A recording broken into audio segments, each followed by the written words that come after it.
샬롬. 오늘 저는 예수 믿으면 얻는 것 두 가지에 대하여 말씀드립니다. 지금부터 50년 전에는 지금보다도 못 살았습니다. 요즘은 세상이 잘 사는 세상으로 바뀌었지요. 그럼에도 불구하고 힘들고 온통 복잡하고 어려워진 것은 무엇이라고 보십니까? 두 가지를 들 수 있겠습니다. 하나는 똑똑한 사람들, 잘난 사람들이 많이 살고 있기 때문입니다. 예전에는 바보가 많았습니다. 자신은 죽더라도 나라의 독립을 위하여 목숨을 걸었습니다. 자기가 맡은 사명과 직책을 위하여 전심전력으로 일했습니다. 머리가 좋으면서도 배고파도 과학자는 연구했습니다. 선생을 하면서 제자를 잘 가르쳤습니다. 요즘에는 계산이 너무 빨라져서 과학자보다는 의사가 돈을 많이 벌 것 같아서 공대보다는 의대로 간답니다. 이론으로 누구를 사랑한다는 말을 많이 하는데 사람을 이용하고 버리는 사람이 많아졌습니다. 주역을 위하여 일하겠다고 공약하고 의원의 자리에 앉으면서 그 동네 사람들 때문에 재미 좀 보았어요. 그런 말 아니면 앞으로 100년 되기를 위하여 한 말들입니다 라고 얘기하다가 그때는 내가 한 말이지만 지금 보니까 안 되겠습니다. 고쳐야 합니다. 말을 바꿉니다. 왜 세상이 너무 어렵고 힘드나요? 방금 말한 대로 똑똑한 사람이 많았다는 것이에요. 바보가 많은 세상은 살기 좋은 세상이 되는 겁니다. 여러분들, 잔다르크라고 하는 프랑스의 소녀에 대하여 알고 계실 줄로 믿고 있습니다. 그는 가난한 농부의 딸로 태어났습니다. 그녀는 읽을 줄도 모르고 쓸 줄도 모르는 문맹 소녀였습니다. 잔다르크가 17살 되던 해였습니다. 프랑스는 백년 전쟁에서 계속적으로 영국군에게 패전하고 있었습니다. 오클레앙에서 치열한 전투가 벌어지게 되었을 때였습니다. 프랑스는 이번 전쟁에서도 승산이 없었습니다. 그런데 잔다르크라고 하는 그 소녀가 프랑스 병사를 지휘하여 영국군을 격퇴시키고 전공을 세웠습니다. 읽을 줄도 모르고 쓸 줄도 모르는 17살의 소녀에 대하여 프랑스는 패전에서 승리로 바꿨지요. 얼마 후에 읽을 줄 알고 쓸 줄도 아는 사람들에 의하여 그의 모함에 의하여 마녀로 누명을 쓰고 화양에 처하는 신세가 되고 말았습니다. 왜 세상이 이렇게 어려워졌습니까? 두 번째는 의를 위하여 살지 않고 이익을 위하여 살려는 사람이 많다는 겁니다. 말로는 생각이나 말은 의를 위하여 살아야 한다고 말하지요. 그러면서 이익을 위해 사는 사람으로 너무나 많아졌습니다. 오늘같이 잘 사는 것은 많은 사람이 나보다 나은 미래를 위한 공동의 노력, 즉 의를 중시하였기 때문이었습니다. 그런데 언제부터인가 대부분의 사람들은 의를 버리고 눈앞에 이익을 추구하는 삶으로 바뀌었습니다. 사람들이 남에게 해를 끼치지 않으면서 자신의 이익을 도모하는 것이야 누가 뭐라 하겠습니까? 값 있는 이익 추구, 즉 나도 이익이 되고 다른 사람에게도 이익이 된다면 그는 선이지요. 오늘 본문으로 선택한 사도행전 16장 16절에서 34절 말씀을 보게 되면 바울과 실라를 중심으로 한 두 가지 사건이 일어나게 됩니다.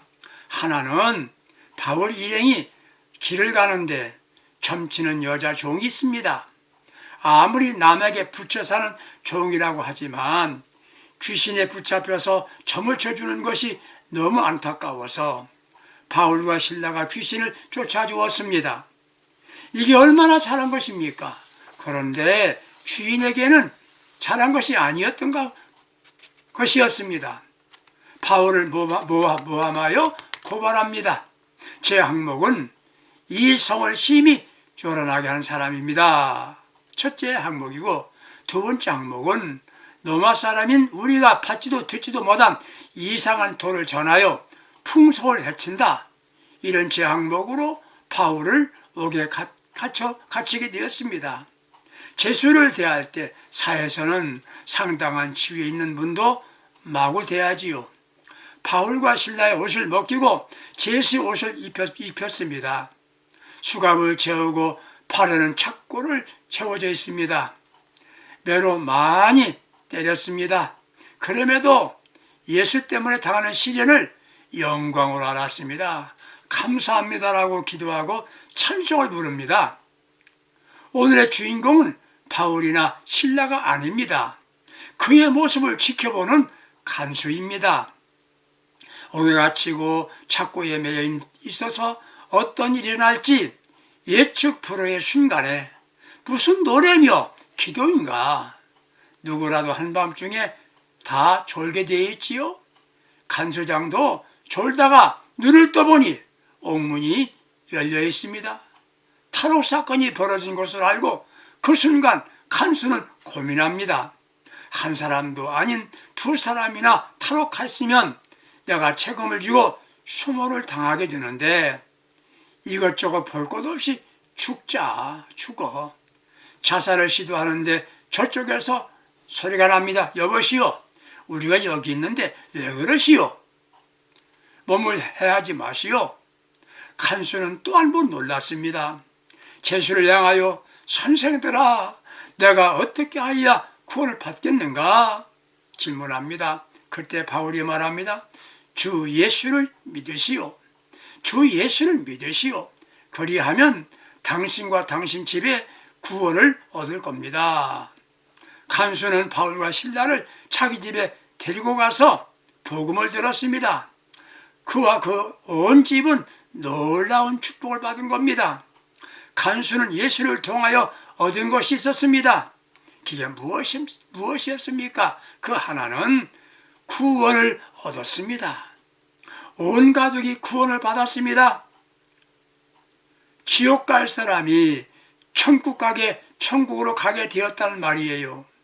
세상에 무엇으로 얻을 수 없는 영생을 얻게 되었습니다. 이것이 기독교에서 말하는 구원입니다. 사람이 불행하게 되는 것이 무엇입니까? 돈이 없어서가 아닙니다. 근본 문제가 해결되지 않아서 행복하지 못한 겁니다. 세상적으로 말해서 돈이 있습니다. 그런데 몸이 건강하지 못합니다. 돈 많아서 먹을 수 없는 사람이 있어요. 이는 가난하지만 건강하여 무엇이라도 먹을 수 있는 사람이 되었습니다. 애청자 여러분들, 누가 행복한 겁니까? 권력을 얻고 많은 것을 소유했다 하더라도 먹을 수 없는 건강이 없다면 별 것이 아니지 않습니까? 많은 걸 소유했다 해도 오늘 밤에 세상을 떠나야 하고 지옥에 가야 한다면 이는 행복이 아닌 겁니다. 더구나 이 세상에서 아무리 잘 살고 있다고 해도 이 세상을 떠날 때 갈 곳이 분명하지 않다면 이는 상당히 심각한 문제입니다. 예수를 통하여 영원한 천국 갈 구원을 얻었다는 것은 엄청난 축복입니다. 지혜로운 사람은 모든 것을 미리미리 준비하는 사람입니다. 노후를 준비하지 못한 이들은 말년에 고생 좀 하지요. 언제부터 노후를 준비해야 합니까? 20세부터 20살 때부터 하라는 거지요. 천국은 언제부터 준비해야 되나요? 나면서부터 해야 합니다. 태어나면 성장합니다. 25세가 되면 성장해서 멈춘답니다. 26세부터 늙는 겁니다. 젊게 해 보이려고 얼굴 성형수술도 하고 건강을 위해서 영양주사를 맞고 하지만 늙는 것을 누가 막습니까? 늙고 병들면 세상을 떠납니다. 즉 죽습니다. 누구도 죽음을 피할 수는 없습니다. 문제는 어디로 가느냐입니다. 사람은 영원한 존재입니다.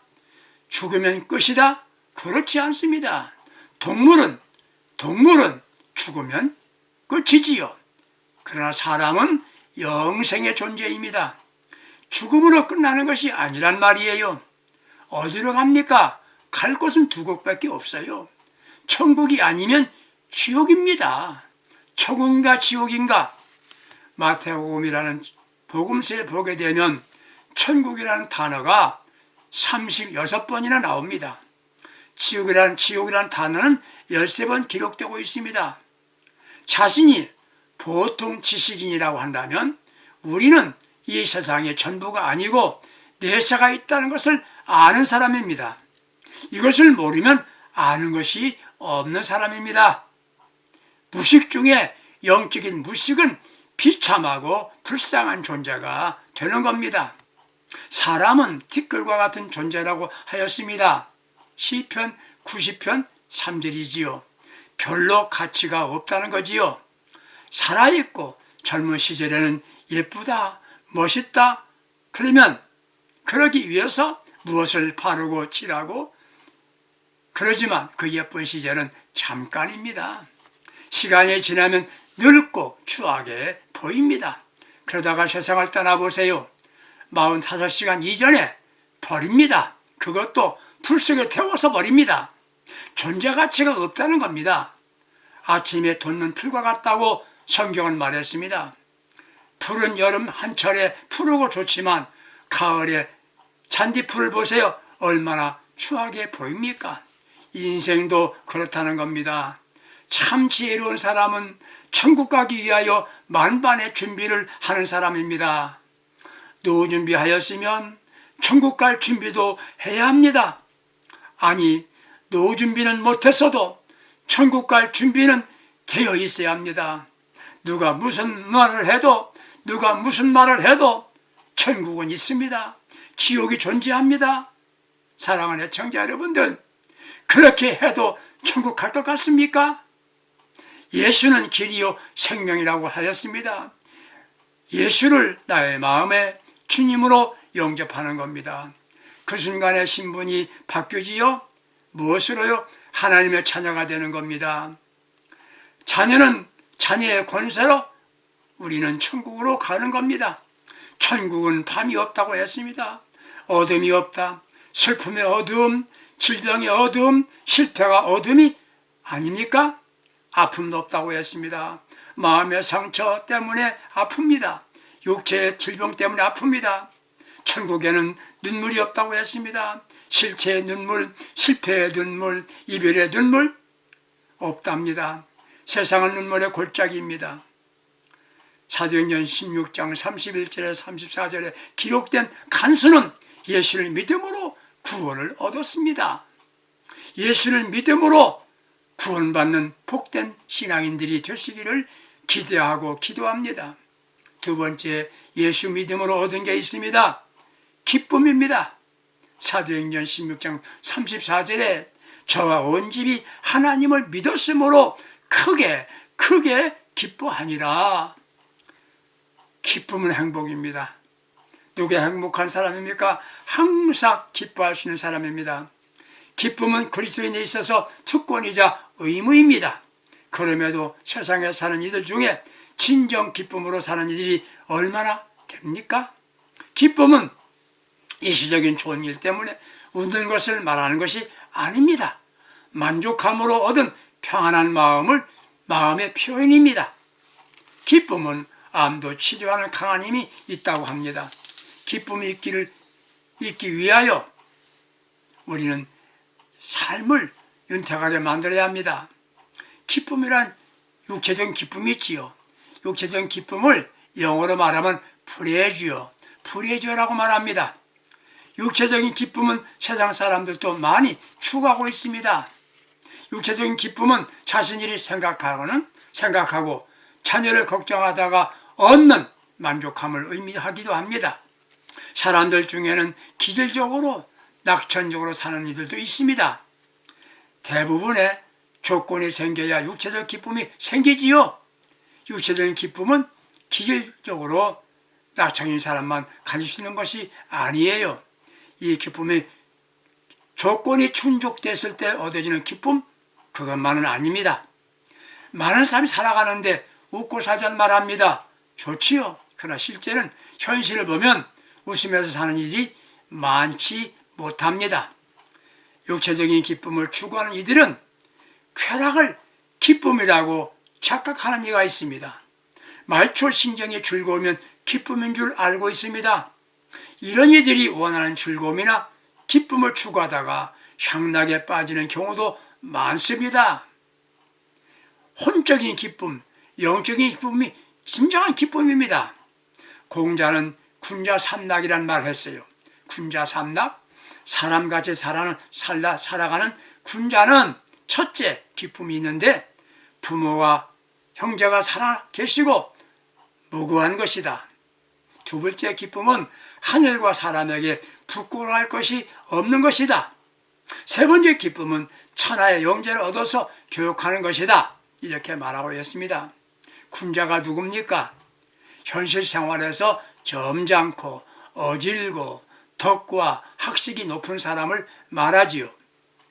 그리스도인들은 군자 중에 군자입니다. 마음의 기쁨을 가져야 합니다. 이는 영어로 말하면 딜라이트입니다. 딜라이트. 이는 불만이 없고 정신적으로 지난번에 좋았던 것을 생각하며 사용하는 방법이라고 말합니다. 사람을 대할 때 대하기 쉬운 사람이 누굽니까? 겸손한 사람이지요. 자기를 낮추면서 누구를 대하든지 공평하게 대하는 사람이 대하기가 쉽지요. 그러나 재미있는 사람을 좋아합니다. 유머감각 있는 사람입니다. 이야기를 해도 재미있게 합니다. 항상 분위기를 긍정적으로 만들고 말합니다.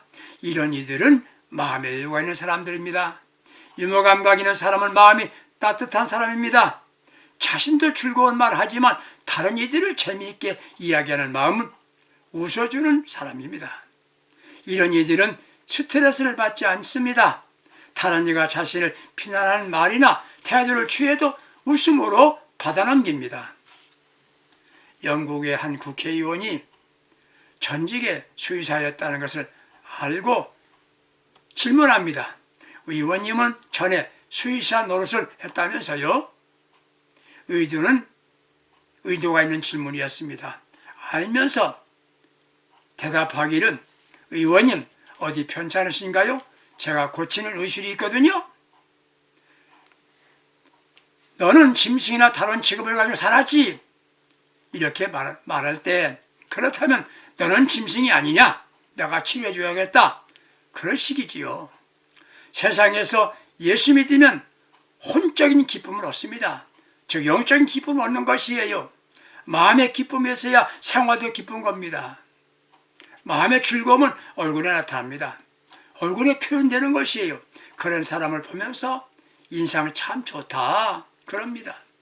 심리학자 에티 홀은 서로는 모르는 사람을 두 사람이 처음 만나자마자 상대에 대해서 호감을 느끼든지 아니면 반감을 느끼든지 결정난다고 말했습니다. 한마디 말도 안 해도 응시만 했는데 야 좋은 사람이다.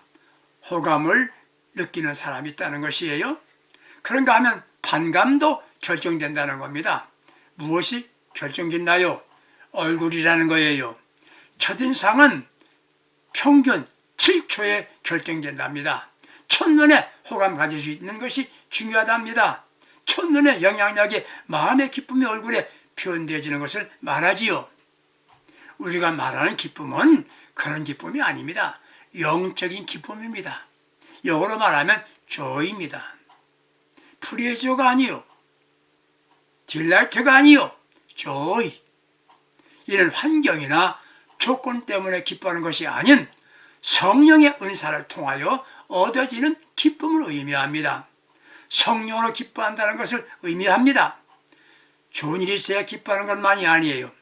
다른 이가 볼 때는 다른 사람이 볼 적에는 불행해 보이고 불쌍해 보이는데 자신을 한없이 기뻐하게 되는 그 기쁨입니다. 본문에 기록된 바울과 실라가 매를 맞고 옥중에서 착고에 묶인 채로 찬송하고 기도하고 기뻐할 수 있었던 것은 바로 저의 성령으로 기뻐하는 일이었습니다. 생후 6주 만에 시력을 잃은 크루즈빌이라는 여자가 있었어요. 이는 고백하기를 나를 불행하다고 생각한 일은 없었느냐고 누가 물었을 때 그녀는 말하기를 나보다 더 행복한 사람이 있다면 내가 이리 데려오시오. 내가 그 사람과 악수 한번 하고 싶습니다. 이렇게 말했다는 것입니다. 이런 기쁨은 무슨 기쁨입니까? 예수를 믿음으로 얻는 기쁨입니다. 왜 영적으로 기쁨이 생기나요? 예수를 믿고 성령을 받고 나면 이런 기쁨이 생기는 겁니다. 나 같은 죄인이 용서함 받았다는 사죄 기쁨입니다. 오늘 살다가 죽어도 나는 천국 간다는 구원의 기쁨입니다. 영원한 소망이 있기 때문입니다. 예수가 소망입니다. 내가 살기 힘들고 피곤이 닥쳐와도 기쁨이 되는 것은 주님이 나를 구원해 주신 것과 나를 사랑하시는 예수님이 내 곁에 계시다는 것을 확신하기 때문에 생기는 기쁨입니다. 고난이 문제가 아닙니다. 내 곁에 누가 계시냐? 이게 문제입니다. 우리 주님이 나와 함께 하십니다. 지금도 함께 계십니다. 우리 주님이 함께 하시는 말씀은 두려워 말라, 두려워 말라. 내가 너와 함께 함이니라. 내가 너를 도와주리라. 이렇게 말씀하십니다. 그렇습니다. 주님이 함께 하십니다. 이것이 믿어지면 기쁨이 되는 겁니다. 우리는 예수를 통하여 얻는 것이 많은 행복한 사람들입니다. 바로 구원을 얻었습니다. 할렐루야지요. 그리고 믿음으로 기쁨을 얻게 되었습니다. 우리는 오늘은 주님으로 더불어 기뻐하며 살고 내일은 주님께서 마련하여 놓으신 영원한 천국의 주인공들이 됩니다. 이를 위하여 예수를 바로 알고 바로 믿어야 합니다. 입으로 주님을 시인하며 살아야 합니다. 그리고 주님을 마음에 영접해야 합니다. 예수는 나의 삶을 변화시켜 주십니다. 예수는 나의 운명을 바꿔주신답니다. 예수를 믿었으므로 난 이렇게 되었다라고 간증하는 생명 있는 신앙인들이 되시기를 주님의 이름으로 축복합니다. 주님, 난 예수님 때문에 기쁘게 살고 이후에 천국에 가는 두 가지를 얻는 복된 신앙으로 살게 됨을 감사합니다. 오직 예수로, 오직 믿음으로 주님 만날 때까지 살아가는 능력을 허락하여 주옵소서. 예수님의 이름으로 기도합니다. 아멘. 애청자 여러분들, 믿음 안에서 승리합시다. 할렐루야.